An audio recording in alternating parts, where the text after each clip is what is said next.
Hello Teknolovers! Berbicara soal sejarah militer terhebat tanpa menyinggung Mongol, pasti ada yang janggal, bukan? Pasalnya, bagaimana kita bisa melewatkan bangsa ini dengan segala kehebatannya di masa lampau? Ya, memang tak bisa dipungkiri kalau negara satu itu dulunya bisa dibilang merupakan penguasa dunia. Namun, katanya nih, saat ini justru militer negara satu ini sangat miris. Lantas, seperti apa kabarnya? Yuk simak ulasannya berikut ini.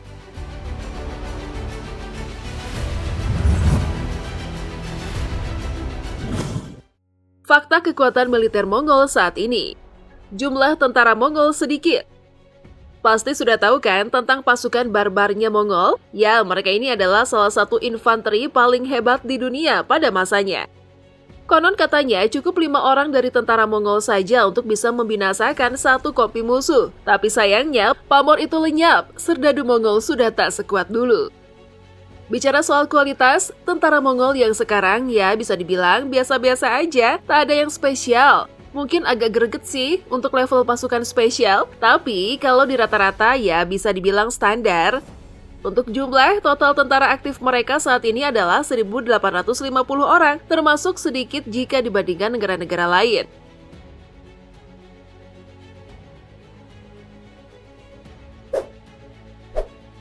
Alutsista darat Mongol juga miris. Tak hanya tentara, untuk alutsista darat Mongol pun juga tak terlalu hebat. Dari data Global Firepower, diketahui jika beberapa perlengkapan perang darat mereka tak terlalu banyak. Untuk tank jumlahnya hanya sekitar 420 saja, sedangkan kendaraan taktis totalnya sekitar 640 buah.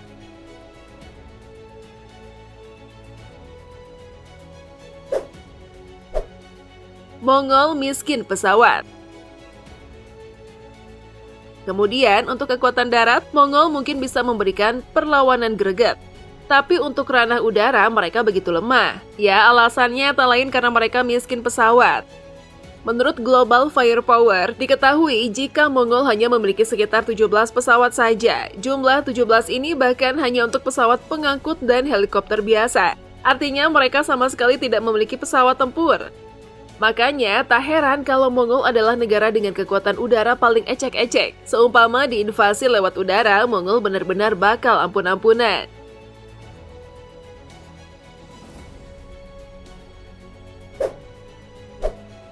Negara tanpa kekuatan laut. Di satu sisi ada negara-negara yang jor-joran memperkuat armada laut mereka. Namun di sisi lain ada pula yang tak memiliki kekuatan laut. Nah, untuk yang kedua itu, Mongol masuk ke dalam salah satunya. Ya, diketahui negara ini tak memiliki satupun destroyer atau kapal apapun alias tidak punya taji di lautan. Hal ini cukup masuk akal sih karena posisi geografis Mongol yang landlocked alias dikepung daratan. Meskipun demikian, kalau melihat ke masa lalu, kekuatan laut Mongol ini luar biasa. Salah satu buktinya ya perang mereka di Jawa. Diketahui saat itu Genghis Khan mengirimkan ratusan kapal berisi ratusan ribu pasukan untuk menyerang Jawa. Tapi hari ini satu kapal tempur saja mereka tak punya. Hampir jarang bahkan tidak pernah kita mendengar berita tentang Mongol. Negara ini seolah tertutup tabir besar sehingga tidak tersentuh oleh kabar. Hal ini sebenarnya sesuatu yang sangat janggal jika kita bandingkan dengan Mongol abad pertengahan. Meskipun media belum ada saat itu, namun nama mereka bak headline berita yang tiap hari pasti ada. Tapi by the way, ini apa kalian tidak penasaran dengan fakta militer Mongolia dulu?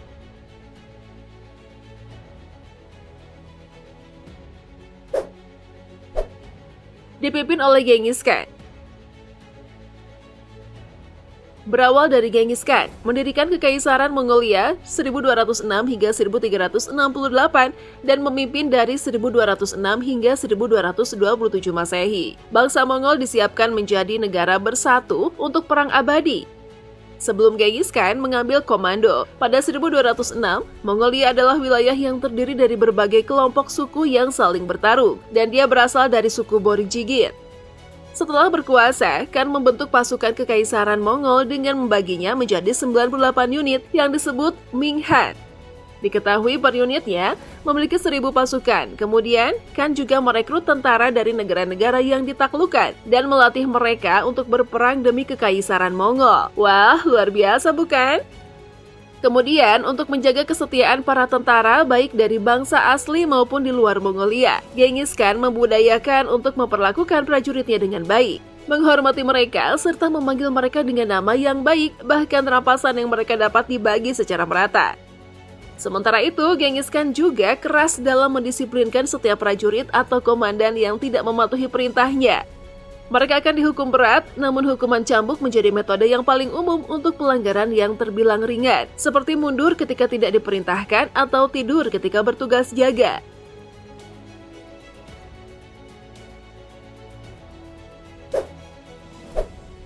Pelatihan dan senjata. Diketahui prajurit perang Mongol memang dipersiapkan untuk masa kanak-kanak, yang dimana mengharuskan semua anak laki-laki dan perempuan berpartisipasi dalam kompetisi atletik, pacuan kuda, gulat, berburu, dan memanah. Tak hanya itu saja, setiap prajurit Mongol sudah mahir menggunakan kapak perang, tombak, belati, pisau panjang, dan senjata mematikan lainnya secara efisien. Namun, senjata unggulan pasukan Mongol adalah busur komposit. Mereka menyukainya karena bisa menembak lebih akurat, berkekuatan tinggi, dan bahkan bisa dengan mudah menembus perisai. Busur komposit ini terbuat dari tanduk atau bambu yang diikat dengan beberapa lapis kayu, membuatnya kuat dan fleksibel. Untuk menggunakan busur Mongol ini dibutuhkan kekuatan untuk menarik, tetapi dapat menembakkan panah dengan tingkat akurasi yang tinggi. Fleksibilitas busur komposit ini dikombinasikan dengan sanggurdi dan pelana kayu di bagian punggung dan depan yang tinggi, sehingga memberikan kekuatan prajurit perang serta stabilitas untuk memanah di atas kuda. Ini memungkinkan para pemanah menembakkan panah ke hampir semua arah. Seorang prajurit Mongol rata-rata membawa 30 anak panah ringan dan 30 anak panah lebih berat dalam tabung anak panahnya. Panahnya itu cenderung terbuat dari tulang, jarang berbahan logam. Untuk porosnya bisa terbuat dari kayu, dan fletching dari bulu burung. Desain panah yang digunakan bervariasi tergantung pada tujuannya. Ada yang untuk melukai jarak dekat, pembawa racun, penembus baju besi, atau pembawa sinyal ke unit lain.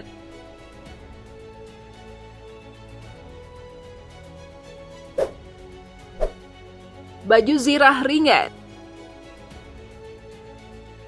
Setelah itu kita beralih ke baju zirah. Baju ini adalah bagian dari pertempuran zaman kuno. Pasukan Mongol suka memakai baju besi di dada. Namun, mereka tidak suka menggunakan yang berbahan besi logam berat karena baju besi yang berat akan menghambat kecepatan mereka dan akan membuat mereka kelelahan. Baju zirah mereka biasanya terbuat dari bahan mantel berat, potongan logam, tulang atau kulit yang dipernis. Tak hanya itu saja, pasukan Mongol kadang-kadang menggunakan baju besi plat yang berbahan ringan juga untuk kuda mereka.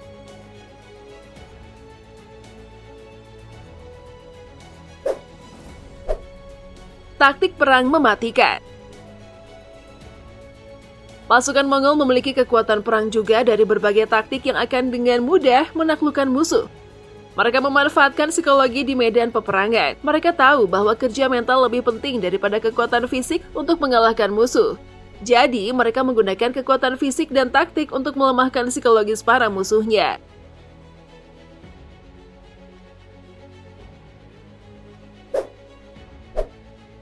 Jaringan spionase yang efisien. Salah satu strategi pasukan kekaisaran Mongol lainnya yang penting adalah jaringan mata-mata mereka yang luas dan efisien, yang memberikan mereka kekuatan perang. Kekaisaran akan menyebarkan mata-mata di berbagai wilayah musuh dengan melakukan penyamaran seperti pendeta, pembelot, dan pedagang untuk mengumpulkan informasi tentang kesiapan musuh untuk berperang. Hal pertama yang mereka coba ketahui adalah kelemahan musuh mereka. Melalui jaringan mata-mata, pasukan Mongol menjaga diri dari serangan musuh yang tiba-tiba dan menghindari menjadi mangsa rencana penyergapan.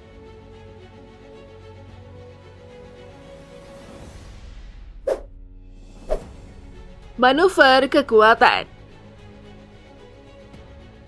Pasukan Mongol tahu kecepatan dan koordinasi perang mereka dengan baik dan menggunakannya hampir di setiap medan perang. Pertama, mereka akan mengirim unit kecil tentara untuk menemui musuh, untuk mengidentifikasi sisi lemah dari garis musuh. Dilansir dari medium.com, prajurit Mongol jarang menggunakan tentara yang lebih besar dari 10.000 kavaleri dalam kampanye kecuali di Eropa sekali, di mana mereka harus mengalahkan tentara yang jauh lebih besar. Jumlah mereka yang kecil akan menyerang musuh dan berpura-pura mundur untuk memberikan keunggulan kepada musuh. Kemudian musuh yang mengikuti mereka dengan demikian akan terjebak oleh tentara Mongol yang lebih besar yang menunggu untuk mengepung. Taktik perang favorit lainnya pasukan Mongol adalah menyerang dengan unit kavaleri berat. Pasukan Mongol akan mengepung musuh dari segala sisi dengan kavaleri tercepat, kemudian akan semakin bergerak maju untuk menghancurkan semuanya.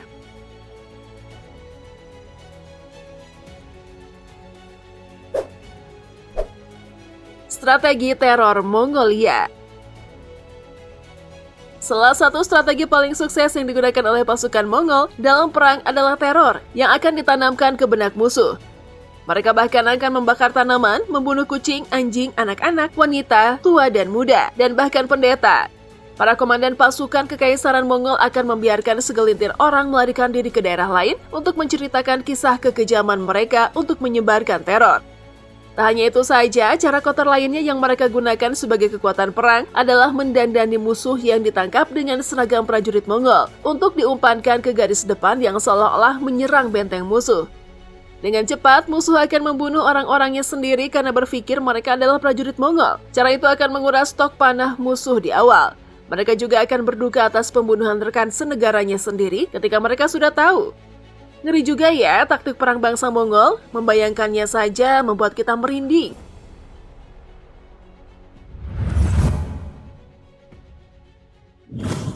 Nah, itulah tadi kabar militer Mongol saat ini. Gimana menurut kalian? Coba tinggalkan komentar kalian. Oke, jangan lupa like, komen, dan share video ini. Sampai jumpa.